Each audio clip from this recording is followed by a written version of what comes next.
السلام علیکم ورحمۃ اللہ وبرکاتہ۔ الحمد للہ نحمده ونستعینه ونستغفره ونعوذ باللہ من شرور انفسنا ومن سیئات اعمالنا، من يهده الله فلا مضل له ومن يضلله فلا هادي له، وأشهد أن لا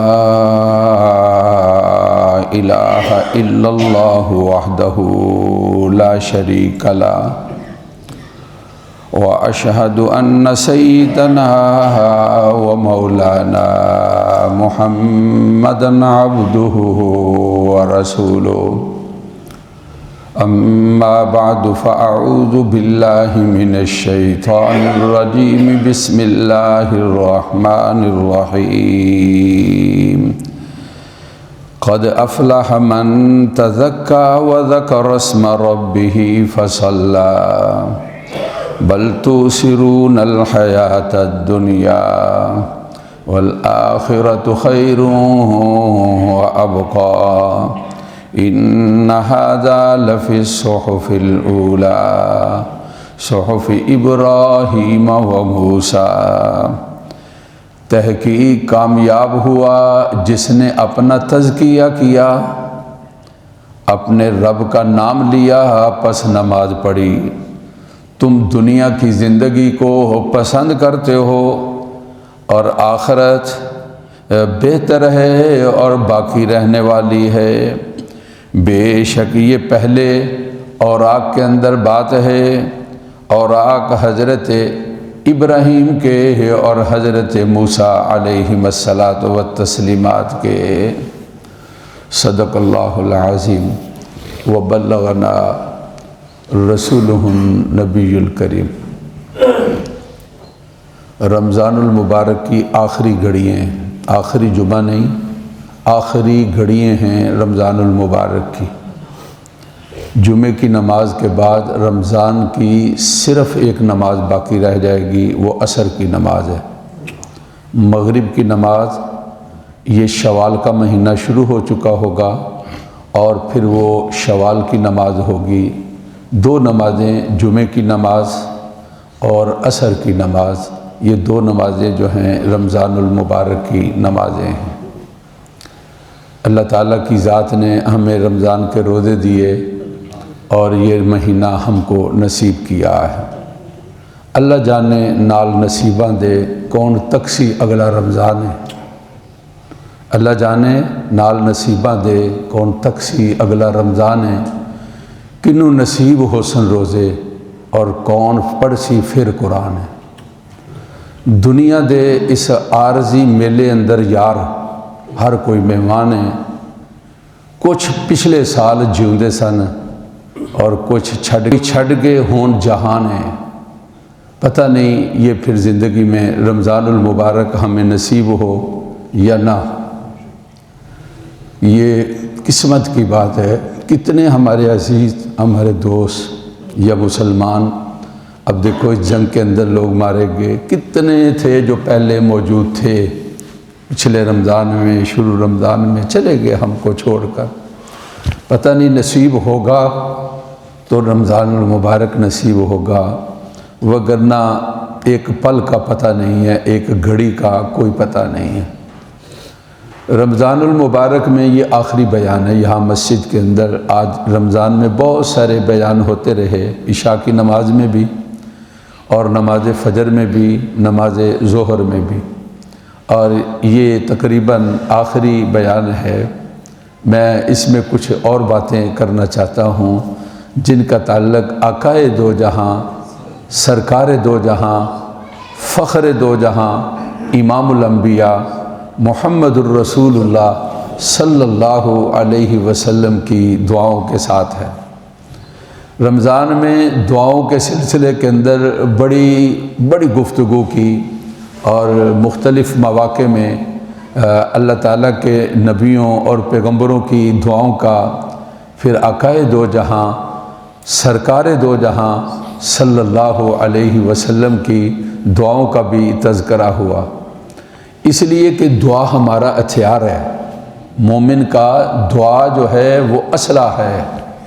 ہمارے اللہ بہت بڑے ہیں، بڑی طاقتوں والے ہیں، قوت والے ہیں، کوئی طاقت ان کے سامنے کچھ بھی نہیں ہے۔ ان کا امر آ جائے تو کوئی طاقت اور قوت ان کی کوئی مجال نہیں ہے، وہ بڑی طاقتوں والے اور قوتوں والے ہیں۔ ہمیں اس بات پر اعتماد ہے اور ہمارا بھروسہ ہے کہ ہمارے اللہ ہیں اور ہم اللہ تعالیٰ کے بندے ہیں۔ ہمارے اللہ ہمیں کہتے ہیں مجھے پکارو، میرے سامنے اپنی باتیں رکھو، میرے سامنے درخواستیں کرو، میں سنتا بھی ہوں اور میں قبول بھی کرنے والا ہوں۔ مجھے کچھ تذکرہ کرنا ہے۔ نبی کریم صلی اللہ علیہ وسلم نے مختلف مواقع کے اندر مختلف لوگوں کے لیے، یعنی خاص لوگوں کے لیے بھی رسول اللہ صلی اللہ علیہ وسلم نے دعائیں کی ہیں، اور آپ صلی اللہ علیہ وسلم کی دعائیں مختلف اعمال والے لوگ، مختلف کام کرنے والے لوگ، ان کے بارے میں رسول اللہ صلی اللہ علیہ وسلم کی دعائیں ہیں۔ یہ ایک جملہ بولا جاتا ہے، یار دعائیں لیا کرو، کہتے ہیں نا، یہ ہماری زبان میں ایک جملہ بولا جاتا ہے کہ دعائیں لیا کرو۔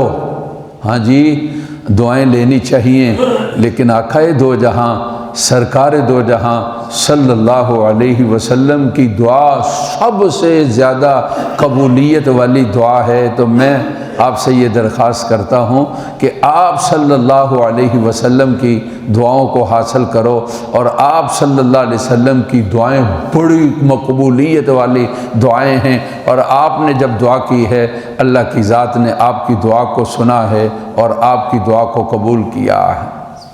آپ کا اسم گرامی رحمت للعالمین ہے، آپ بددعائیں نہیں دیا کرتے تھے، بہت کم۔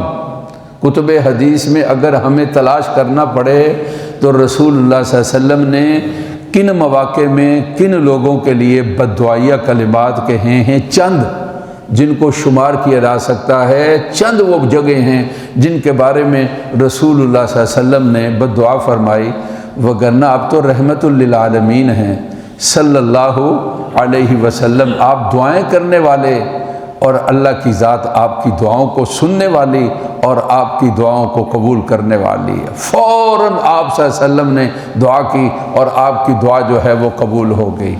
ایک صحابی ہے، نام سنا ہے آپ نے، ابو ہریرہ، حضرت، ان کا اسم گرامی عبد الرحمن ہے، بلی تھی ان کے پاس، آپ نے کہا بلی کا باپ، مشہور ہی ہو گئے، اب لوگ نام بھول گئے ہیں، اور اب ان کا جب بھی آتا ہے آپ صلی اللہ علیہ وسلم کا بولا ہوا لقب میں بھی اور آپ بھی بولتے ہیں تو کیا کہتے ہیں؟ ان ابی ہریرہ۔ بہت روایتیں رسول اللہ صلی اللہ علیہ وسلم کی بیان کرتے ہیں، کہتے ہیں میں جب ایمان لایا پھر آپ کے پاس ہی، میں نے کہا کہ باتیں بھول جاتا ہوں، آپ نے کہا ابو ہریرہ چادر پھیلاؤ، میں نے چادر پھیلائی، آپ نے کچھ پڑھا، کہا سینے سے لگا لو۔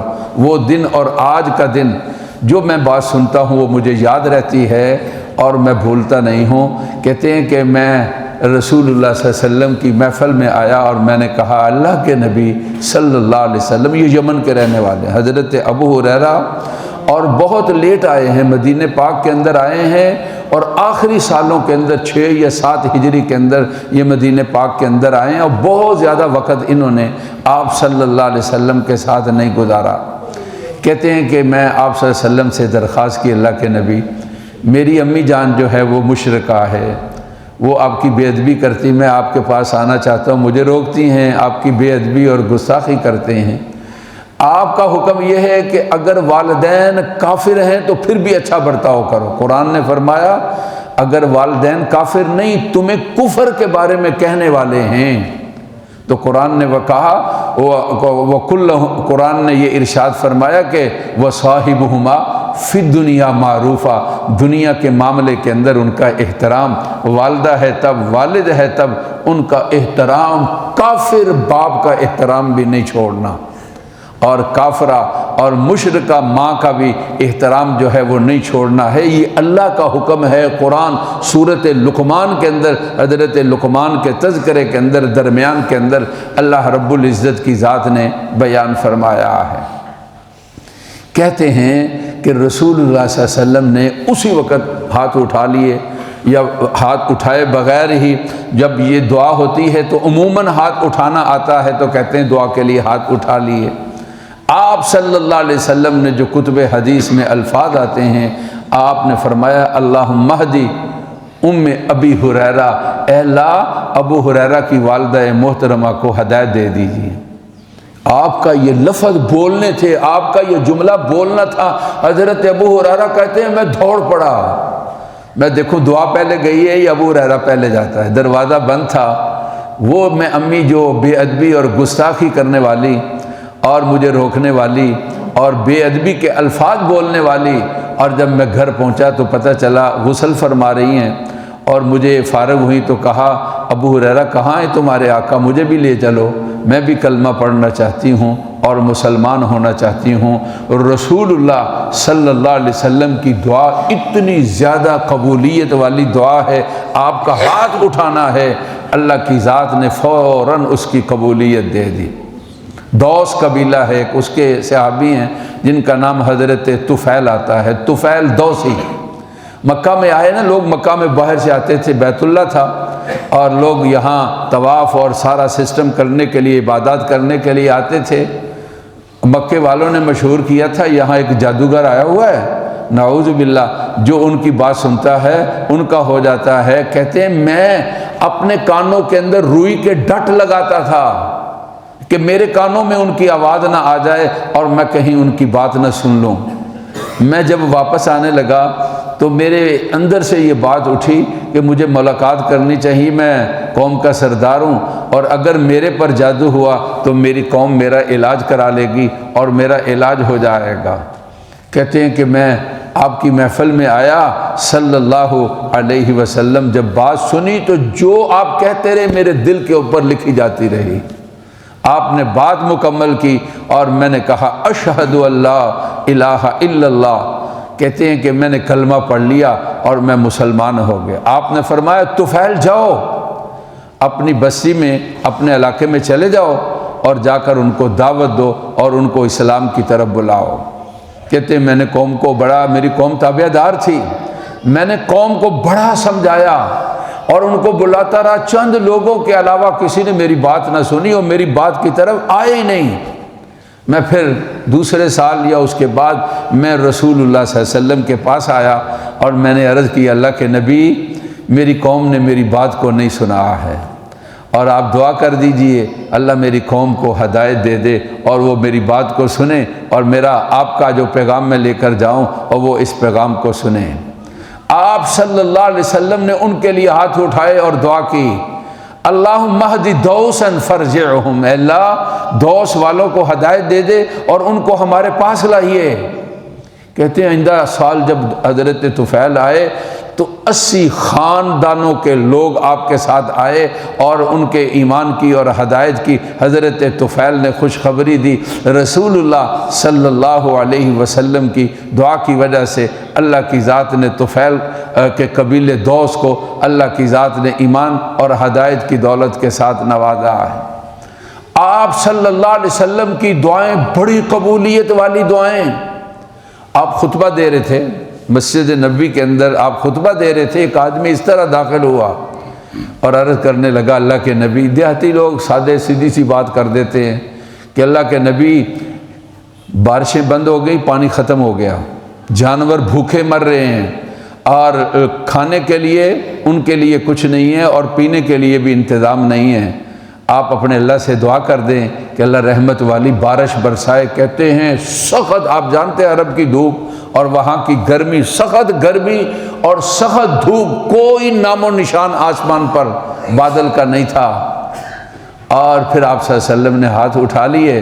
کہتے ہیں کہ جو حضرات بیان کرنے والے ہیں جب ہم واپس ہوئے تو مسلسل بارش تھی، ہم اپنے گھروں کے اندر بارش کے ساتھ جو ہے وہ ہم گئے، اور مکہ مدینہ پاک کی گلیاں جو ہیں ان کے اندر پانی بہنے لگا، اور یہ ہفتہ تک سلسلہ چلتا رہا۔ اللہ کے نبی نے دعا کی تھی، اور پھر وہی یا کوئی اور روایت کے اندر آتا ہے وہی شخص یا کوئی اور کہنے لگا اب تو بارش بڑی ہو گئی، تباہی مچ گئی ہے۔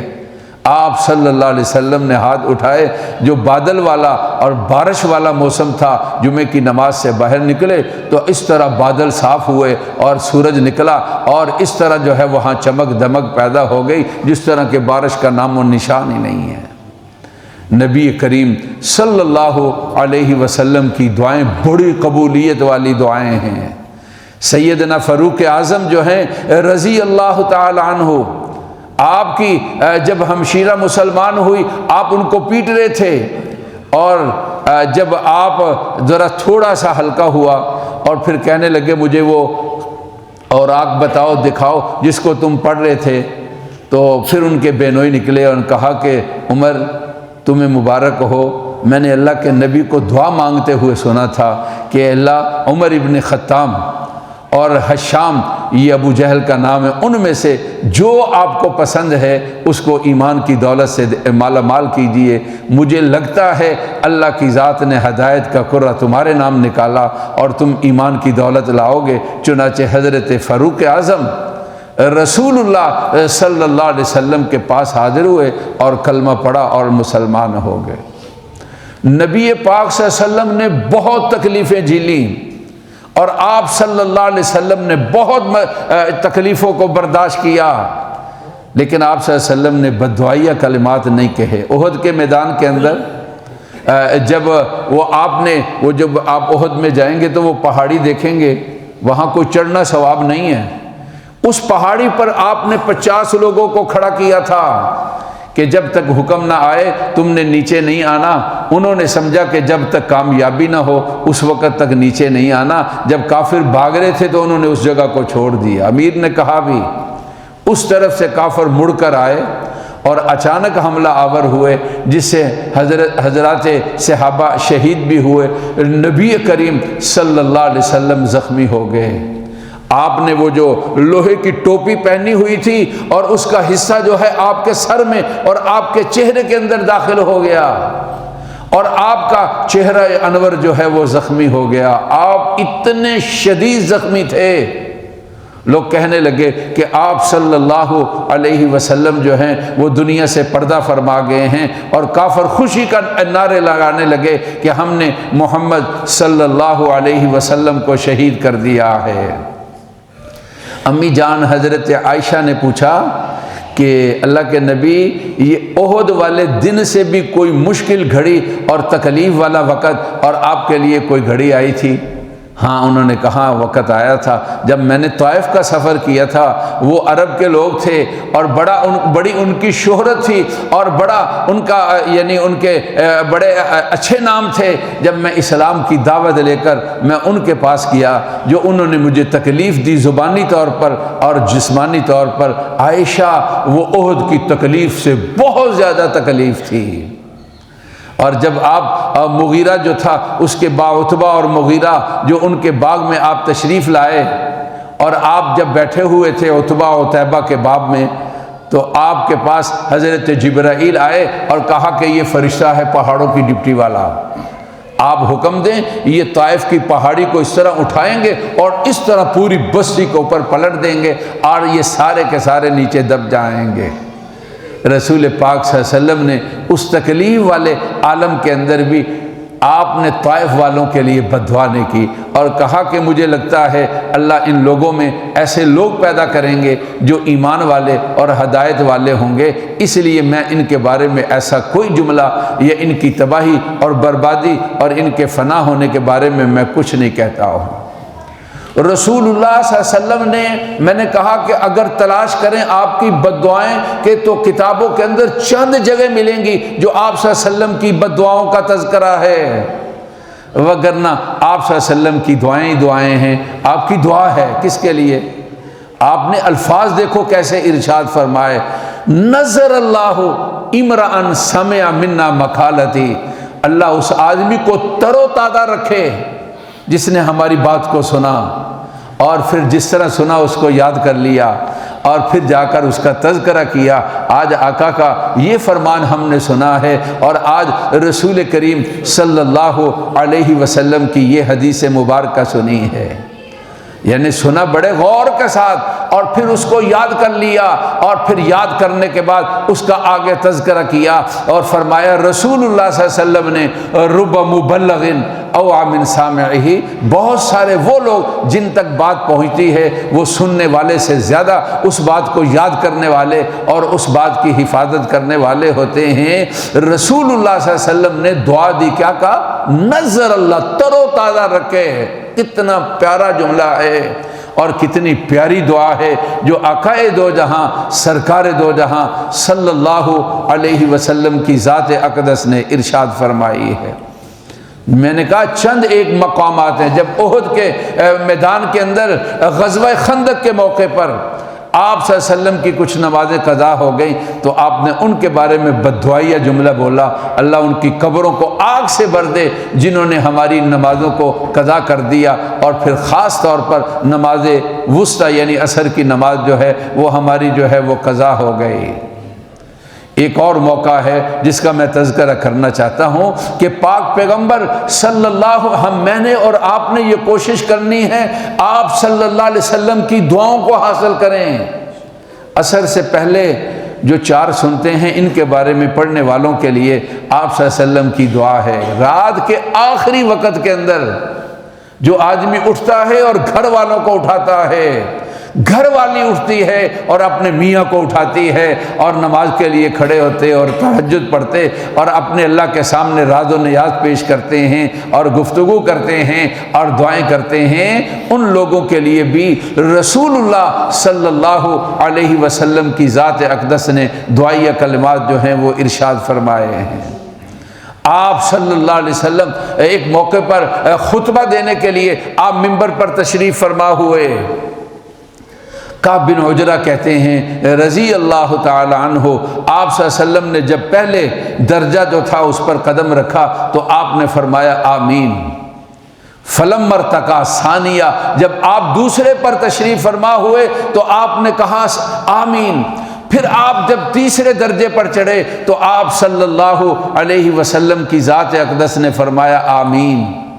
جب آپ جمعے سے فارغ ہوئے حضرات صحابہ نے پوچھا اللہ کے نبی اس طرح ہم نے پہلے آپ سے کبھی نہیں سنا ہے کہ آپ اس طرح ممبر کے اوپر تشریف فرما ہوں اور آپ صلی اللہ علیہ وسلم جو ہیں وہ آمین کہیں۔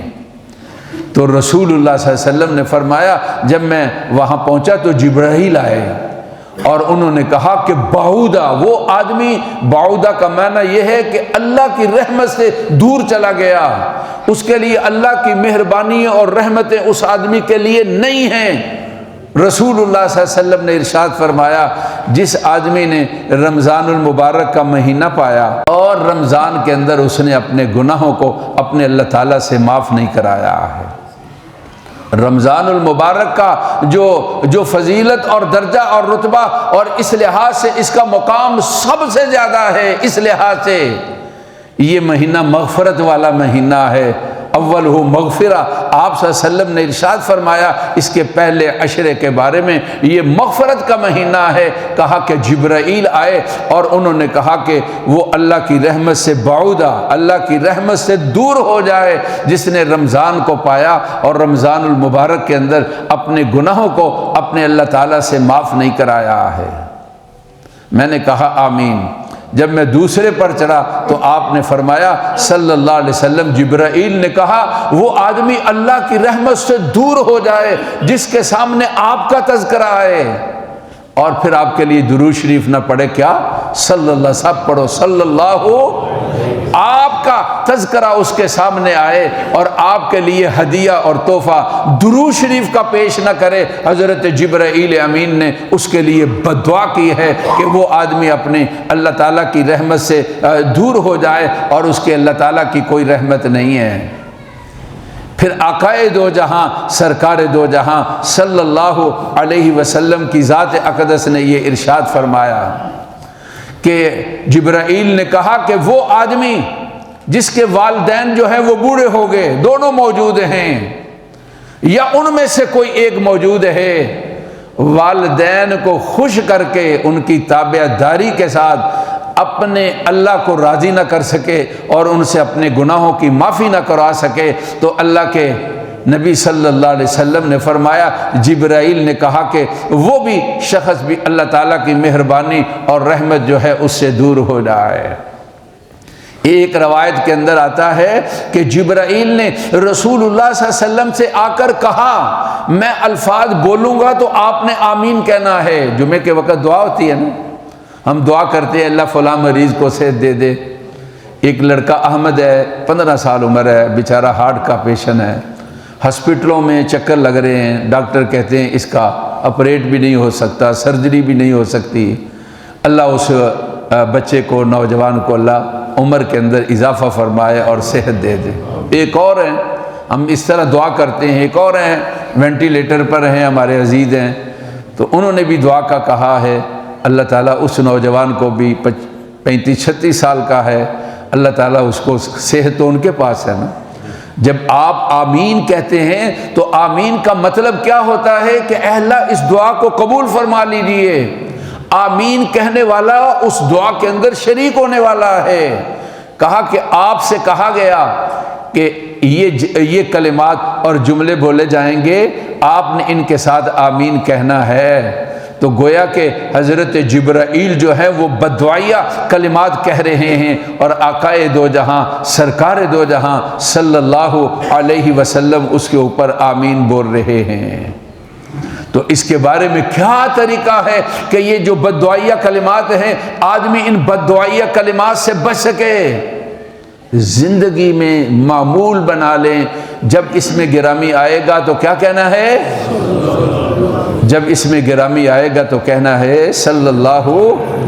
آپ صلی اللہ علیہ وسلم نے سجدہ کیا، بڑا لمبا سجدہ تھا، صحابی کہتے میں ڈر گیا، بعد میں جب فارغ ہوئے تو میں نے پوچھا تو کہا کہ میں اللہ کا شکر ادا کرتا تھا، میرے اللہ نے کہا کہ اے محمد صلی اللہ علیہ وسلم جو آپ کے لیے ایک دفعہ درود شریف پڑھے گا صلی اللہ علیہ وسلم، میں اس پر اپنی 10 رحمتیں نازل کروں گا، میں اس کے 10 گناہ معاف کروں گا، میں اس کے 10 درجے بلند کروں گا۔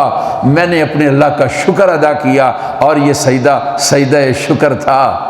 تو میرے بھائی، جس اللہ تعالیٰ کی جانب سے بشارت ملنے پر رسول اللہ صلی اللہ علیہ وسلم اتنے زیادہ خوش ہیں کہ میرے امتیوں کو اللہ کی جانب سے اتنا اعزاز آئے گا تو ہم کیوں محروم ہوں گے؟ کیا کہیں گے؟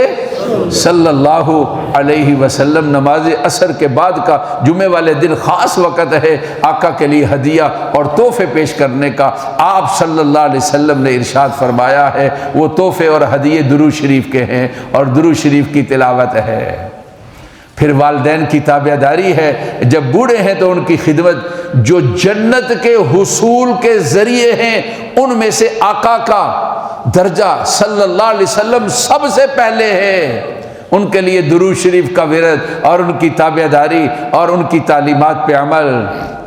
اور پھر ایک درجہ حصول جنت کا اپنے والدین کی تابعداری اور خدمت ہے۔ اور پھر ایک درجہ یہ رمضان المبارک ہے جو ہمارے پاس اب بالکل مہمان ہے جانے والا ہے۔